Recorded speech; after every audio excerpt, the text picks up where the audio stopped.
반갑습니다. 자, 6월 21일 월요일 마감 시황입니다. 자, 일단은 시장이 하락을 했긴 했는데 마지막에 살짝 올려주는 모습은 좀 있었습니다. 그래서 아래쪽 꼬리를 달아주는 그런 음봉 캔들의 모습이 좀 나타났고요. 자, 이런 상황이라면은 지수가 뭐 버티거나 반등을 좀 해주거나 이런 쪽으로 가지 않겠느냐, 이런 의견도 좀 있는 편이고요. 조정을 더 할 것인지 여기에 대한 부분들을 좀 알아봐야 될 것 같습니다. 자, 오늘은 이제 수급이 굉장히 무섭게 나빠지는 모습이었죠. 외국인들이 무려 9천억, 그 다음에 기관 쪽에서 6천억 정도 매도가 나온 것 같아요. 근데 기관 같은 경우는 실질적으로 이제 금융투자하고 외국인만 합쳐서 1조 5천억이고요.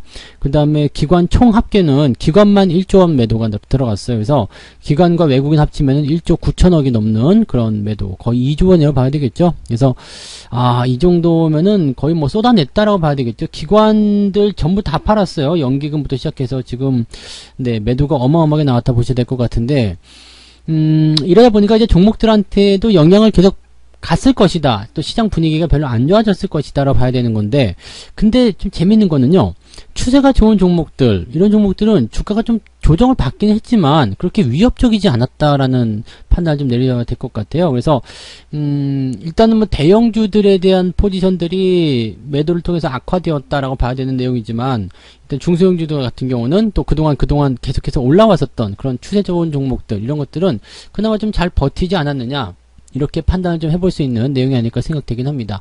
자, 요번 부분들 같이 좀 차트 보면서 알아보도록 하죠. 자, 종합주가지수 보시면은 아래쪽 꼬리 달려 있습니다. 이거 분봉을 좀 확인해 보시면은요, 추세가 이제 돌아서는 모습이죠. 이게 오늘 12시 1시경 지나가면서부터 이제 저점이 좀 잡히는 모습이거든요. 그래서 제가 이때도 문자로 한번 보내드리긴 했는데, 저점이 잡히면서 돌아서는 모습. 그런데 뭐 그렇게 상황이 크게 나아지진 않았어요. 워낙에 아침에 파고 들어온 게 많았기 때문이죠. 이거는 미국 시장에 대한 영향이었을 것이다 라고 생각하셔야 됩니다. 다우지수가 워낙 무섭게 떨어졌기 때문에 이 모양새가 그대로 여기에 적용됐을 것이라 생각하시면 되겠고요. 아침에 살짝 반등 시도하다가 실패하고 더 떨어졌죠. 그 다음에 11시, 12시 나오면서 이제 저점을 잡은 상황인데, 자, 이 상황만 놓고 보면 그렇게 나쁘지는 않아 보여요. 일단 단기적 떨어지긴 했는데 지지선 역할 충분히 해냈고요. 다음날 하락한다기보다도 마감까지 그래도 마무리 잘 된 상황이잖아요. 그래서 괜찮아 보인다. 그 다음에 코스닥 같은 경우도 보시면은요, 비슷한 상황이죠. 저점 잘 잡아냈어요. 오히려 아침 저점을 코스닥은 잘 잡아냈고요. 반등이 좀 진행된 모습이죠. 그래서 코스닥 역시도 꼬리를 달고 올라가는 모습, 추세 나쁘지 않아요. 자, 그렇다면 일단 공포스럽고 걱정스러운 것은 뭐냐? 수급적인 측면밖에 없는데, 수급이 계속해서 팔 것이냐, 또 파는 것들은 어떠한 종목들에 영향을 주고 있느냐, 도대체 시장이 왜 이러는 것이냐, 이런 것들에 대한 문제가 남아있는 거잖아요.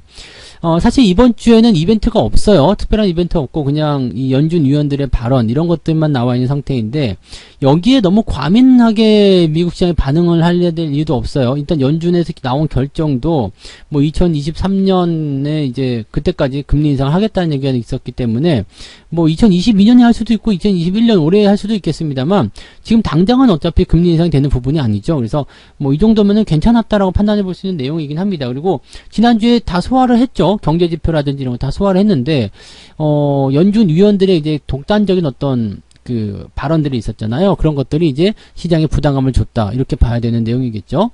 근데 경기가 좋아지는 것은 전혀 다른 부분이 없어요. 그렇다면 뭐 변이 바이러스에 대한 어떤 위협, 이런 것들이 문제가 되는 것이 아니겠느냐, 이렇게 판단될 수도 있겠죠. 오늘 바이오 쪽, 그 다음에 진단 키트 뭐 이런 쪽에서 움직임이 나왔다는 걸 생각해 본다면 변이 바이러스에 대한 어떤 문제가 있는 것이 아니겠느냐, 이렇게 볼 수도 있는 내용일 수도 있을 것 같아요.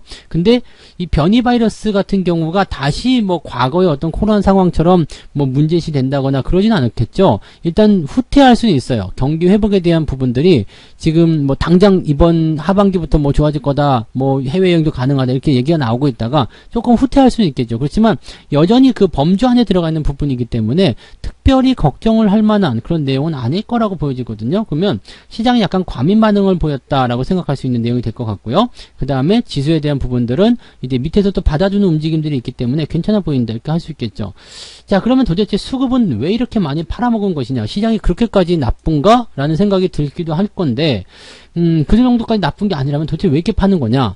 일단 첫 번째 환율이 올라가는 부분이 있을 거예요. 그 다음에 뭐 경기의 어떤 회복이 좀 둔화되었다, 그런 것들도 이제 문제시 될 수 있는 내용이 될 텐데, 더 중요한 거는 이제 대형주에 대한 차익 실현이 계속 이어지고 있다라고 생각할 수밖에 없어요. 지금 외국인 금융투자애들은 일단 지난번에 매수해 놓은 것들이 주가가 상승하면서 차익 실현에 대한 관점들을 만들어냈죠. 그래서 얘들 팔아먹는 것은 뭐 지난주에도 시황에 설명드렸지만 차익 실현 들어가는 겁니다 라고 말씀드려서 얘네들이 팔아먹는 건 큰 의미가 없어요. 근데 이 물량을 외국인이 받아주든 연기금이 받아주든 해야 되는데 얘네들이 팔아먹었다는 얘기죠. 오늘 업종별 현황 들여다보시면은요, 외국인들 매도가 전부 다 대형주에서 나왔어요. 경기전자, 대형주, 제조업 이런 쪽 나왔습니다. 시총 상위에서 다 들어갔어요. 기관 같은 경우도 마찬가지예요. 대형주에서 무려 9천억이 매도가 나옵니다. 금융투자가 5천억, 연기금이 2천억대 매도가 들어가는데 2,100억이 전부 다 대형주예요. 그러니까 대형주만 죽을 썼다라는 얘기가 되는 거죠. 코스닥 한번 볼까요? 코스닥 같은 경우는 매도가 그렇게 많지가 않아요. 매도가 그렇게 많은 상황이 아니란 얘기죠. 그렇다는 것은 또 연기금 같은 경우는 오히려 코스닥을 매수를 했네요. 그죠? 그렇다는 것은 조금 다른 의미가 있죠. 또 그 다음에 코스닥 쪽 매수하는 것들은 제약 쪽, 네, 이런 거 들어가 있네요. 네, 이런 부분들 좀 생각해 봐야 되겠죠. 그럼 거래소 쪽은요, 매수한 건 뭐가 있을까요? 의약품 쪽에 외국인과 기관들이 매수했다. 이제 감이 조금 오시죠? 그러니까 지금 현재 수급 상황을 보시면은 이런 상황이란 얘기죠. 그래서 지금 현재의 수급 상황은 일단은 변이 바이러스에 대한 어떤 부담감, 경기가 약간 후퇴한다는 거, 그 다음에 환율이 상승하는 부분, 이 내용들이 전체적으로 외국인의 매도를 데리고 왔다. 근데 여기에 대해서 이제 뭐 괜찮다, 지금 나와 있는 백신으로도 어느 정도 예방 효과 충분히 있다, 뭐 괜찮아질 거다라는 얘기가 또 나오게 되면 이건 또 뒤집어진 상황이죠. 또 과거처럼 악화되는 그런 상황으로 가진 않는다. 조금 뒤처질 뿐이다, 늦어질 뿐이다라는 부분을 본다면 이거는 조정이 시장을 뒤집어 엎는 조정이 아니라 일시적인 조정, 그런 부분, 그 다음에 대형주를 팔아먹기 위한 명분, 이렇게 생각하실 수가 있을 거다라고 보시면 됩니다. 자, 그럼 여기서 대형주 한번 보죠. 하이닉스가 2%대요. 그 다음에 카카오는 본정권 마무리가 됐고요. 삼성바이오로직스, 바이오 일단 올라갔죠. 셀트리온 3%대 올라갔죠. 자, 그 다음에 코스닥 쪽도 넘어갈게요. 코스닥 쪽 보시면은요, 셀트리온 제약 7%대 상승합니다. 그 다음에 셀트리온 헬스케어, 지금 시젠이 오늘 16%대로 올라서면서 이제 시총을 3조 9천억까지, 야, 지금 6위를 다시 꿰찼습니다. CJ ENM이 밀려났어요. 자, 이런 상황. 요거는 이제 일시적인 단기적인 포인트가 될 수도 있겠습니다만 이런 상황이 만들어지고 있다라고 보시면 됩니다. 그러면 바이오 관련해서 그런 부분들이 마지막으로 땡겨 먹으려는 움직임일 수도 있겠고요. 단기적인 이슈에서의 기술적 반등, 이런 것들이 시기와 같이 맞물려서 움직였다라고 볼 수가 있겠죠. 지금 이런 종목들 그럼 사야 됩니까? 바이오 사야 됩니까? 글쎄요. 단기적으로 많이 올라온 부분에서 뭐 단기적인 움직임은 나올 수 있겠지만 그거 아니지 않겠나 생각합니다. 일단 추세는 안 좋잖아요. 근데 지금 여러분들 뭐 금호건설 같은 경우 좀 내려갔지만 추세 좋아요. 이거는 내려가도 오히려 괜찮거든요. 한국전력 같은 경우 오늘 많이 내려갔지만 추세 좋습니다. 이런 것들은 오히려 내려갔을 때 매수 기회가 생기기 때문에 괜찮은데요. 추세가 나쁜 종목들은요, 내려가다가 주가가 올라가죠? 이거 좋지 않아요. 근데 올라가는 것만 살펴보고 있고 오늘 시장 상황이 안 좋았는데 올라가는 거 사야 되겠다, 이런 식으로 얘기해서 매수가 들어가면 요거는 또 저항에 부딪혀서 무너질 수 있는 상황이 벌어지게 되는 거죠. 이런 부분들을 우리가 참고하고 들어가셔야 됩니다. 그래서 지금 보유하고 있는 종목들이 변동성 보이는 거, 제가 뭐 지난 시황에서 말씀드렸지만 주가가 상승을 하지만 계속 올라갈 수 없다고 했습니다. 계속 올라가기 위해서는 필연적으로 나타나는 것이 조정입니다. 이 조정에 대한 부분들을 만들어내고 가야 되거든요. 그러면 살짝 주춤한다거나 횡보로 진행된다거나 이거 다 조정인데, 이런 부분들 만들고 진행하는 거, 그게 어떻게 보면 간단한 이야기란 말이에요. 그게 당연한 이야기거든요. 근데 이런 조정이 지금과 같은 어떤 핑곗거리를 통해서 같이 만들어졌다. 고마운 일이죠. 왜냐면 장 좋을 때 지 혼자 생뚱맞게 떨어지면 기분 나쁜데 다 떨어질 때 같이 떨어지니까 얼마나 좋습니까? 네. 그리고 나서 추세가 좋으니까 올라갈 때는 이놈들 먼저 튀어나가겠죠. 그러니까 지금은요, 종목이 내려갔다 올라갔다 또는 뭐 좋다 안 좋다 뭐 그걸 떠나가지고요, 그동안 수익이 진행되고 있거나 그 다음에 우상향을 계속 하고 있거나 이런 종목들은요, 그냥 걱정 자체를 하실 필요가 없습니다. 시장과 사실 관계도 없었거니와 조금만 이렇게 뭐 받아주기만 하면요, 해소만 되기 시작하면 바로 올라가서 회복해주고 그거보다 더 올라가는 것이 이런 추세가 좋은 종목들이거든요. 그래서 내가 가진 종목이 최근에 우상향 흐름을 계속 유지하고 있었는지, 또는 우상향 흐름을 유지하지 않더라도 바닥 저점권 유지가 계속 되고 있었는지, 그것만 확인되시면 됩니다. 그게 안 되고 계속 흘러내리는 종목이다 그러면 약간 고민을 해야 되겠지만, 그런 거 아니고 유지가 잘 되고 있다?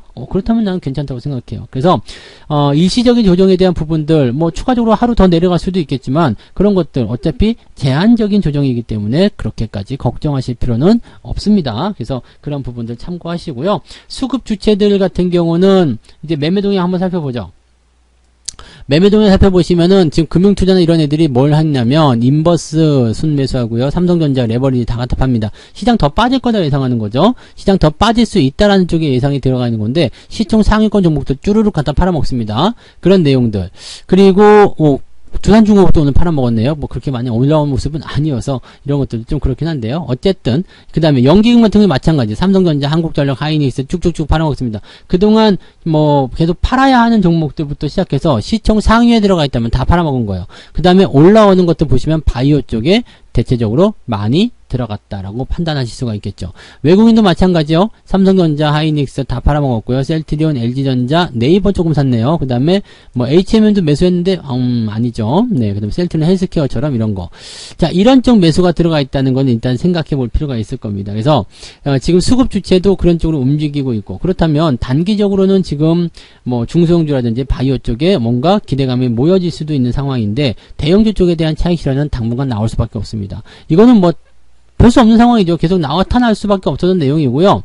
이게 8만원대 아래로 떨어졌지만 추가 하락이 나타나게 됐기 전까지는 이게 뭔가 더 많이 빠지는 건 나도 부담스럽다라고 생각되는 그 정도 시점이 아니면 외국인들이 들어오기 어렵거든요. 그래서 만약에 외국인들이 삼성전자나 하이닉스 다시 사들이기 시작한다면 지수 그냥 언제 그랬냐는 듯이 반등 나올 거란 말이죠. 우리가 노려야 되는 것은 바로 그 포인트입니다. 그래서 지금은 시장이 흘러가는 대로 그냥 두셔야지 돼요. 여기서 뭐 그냥 잘 나가는 종목 사야 되겠다, 이런 종목 사야 되겠다 이렇게 하실 필요가 없어요. 어차피 지금은 선거 관련주들만 올라가게 되어 있습니다. 오늘 오픈베이스 상한가 잔량이 더 늘어났어요. 100만 주 넘게 지금 잔량이 쌓여버렸죠. 이거는 추가 상승 나타납니다. 그래서 내일 100% 수익 실현이 될 것 같은데요. 아무튼 이러한 부분들, 이게 산발적으로 올라가는 종목들 제외하고는요, 오늘은 그냥 썰렁해요. 재미가 없는 거예요. 그렇다면 현재 시점에서 우리가 지켜야 되는 것은 뭐냐면 추세가 잘 진행되고 있는가, 추세가 그대로 유지되고 있는가, 그것만 보시면 돼요. 그렇다면 내가 지금 괜찮은 종목을 갖고 있는지 아닌지는 거기에서 판단하시면 되는 거죠. 시장은 너무 걱정하실 필요 없을 것 같아요. 지가 내려가 봤자 3200, 그죠? 네, 3200.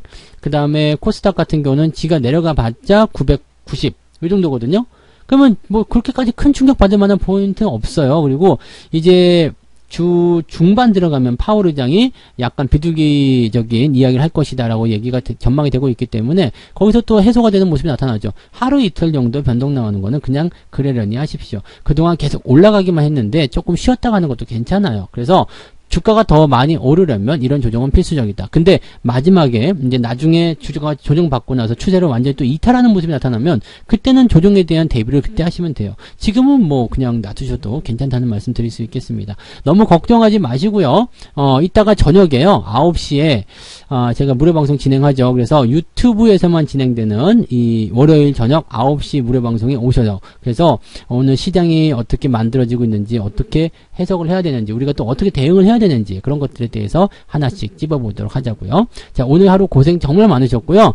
저 역시도 오늘 들여다보느라고 눈이 되게 아플 정도로 많이 쳐다봤는데 뭐 특이한 건 없었던 것 같아요. 그래서 여러분들 잘 버티는 거, 그것이 이제 가장 중요한 투자의 덕목이다라고 생각하시면 되겠습니다. 모두 화이팅 하시고요. 이따가 저녁에 식사 맛있게 하시고 방송에 꼭 오시기 바랍니다. 이따가 저녁에 뵙겠습니다. 고맙습니다. 본 방송에서 제공되는 모든 정보는 투자 판단의 참고 자료이며 투자의 최종 책임은 본 방송을 이용하는 본인에게 있습니다.